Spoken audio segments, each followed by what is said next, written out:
This might sound crazy, but a lot of us are learning the truth about having kids, childbirth, and raising said kids via social media. And it's hitting a lot of us like a ton of bricks, honestly, because it's something that has been glorified since we were little girls.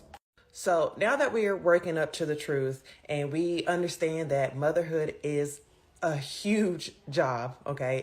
It's rewarding, but it's nothing to be just glorified. Let me talk about some things that I would absolutely require as a first-time mother. And just as a disclaimer, this will not be a conversation about married women versus baby mamas, because a lot of y'all have that as the only requirement as a first time mom is to have that ring and still end up burnt the hell out. So now that we've got that covered, number one, I would require to not have to work at least by the time I got to my second trimester. So whether that means that you have a provider that is your partner, that is making sure that things are taken care of financially so that you can, focus on, nurturing and the health of the baby, or that means you've been building a savings account because you know that you're going to potentially have to do it alone. Whatever that means, I would not be working all the way up until my due date. And I know that's going to get a lot of y'all's panties in a bunch. I don't care. I'm well aware of what the average salary is. I'm well aware that it's taking two incomes to provide for a family.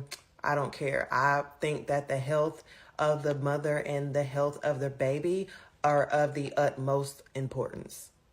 The second thing that I would require would be some form of regular help with childcare, whether that means a full-time, nanny.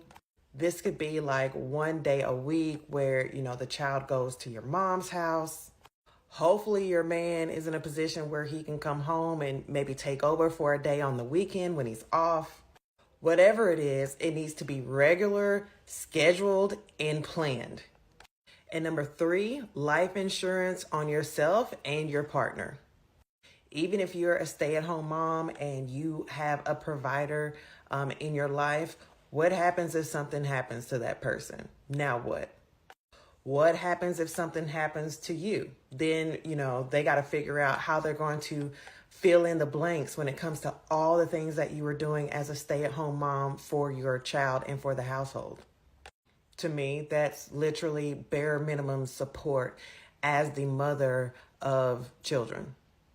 And then finally, because mothers are the main ones who, leave their jobs for extended period of times, they forgo promotions and job opportunities, I would require some type of money to be set aside in my retirement accounts monthly.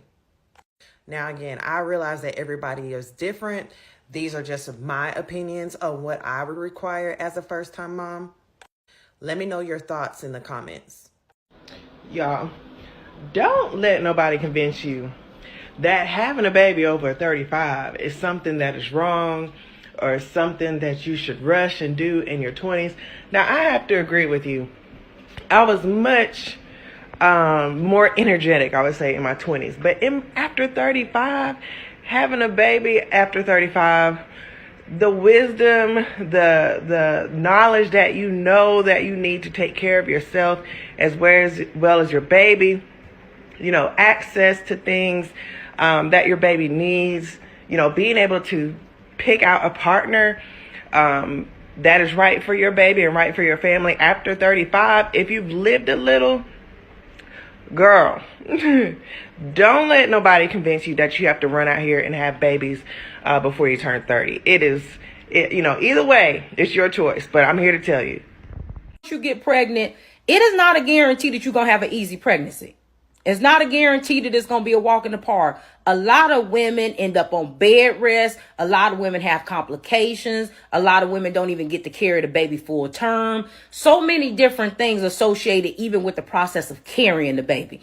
Then once you get to the process of actually giving birth and the pain and everything that goes along with that process, not to mention the fact that you're risking your life because some women never even make it off that table. That's why I always say, if that man wants you to have his children and he requires you to go 50-50, he hates you. What are you supposed to do? Try to figure out how you're going to come up with your 50% while you're on bed rest? You got to hop back up 3 days after having a C-section because without your 50%, he can't figure out how to keep the lights on. To work up until the day before your due date.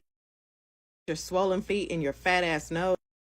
Working 40, 50 hours a week for somebody else just so he can feel like he's supported because you pay 50% of the bills?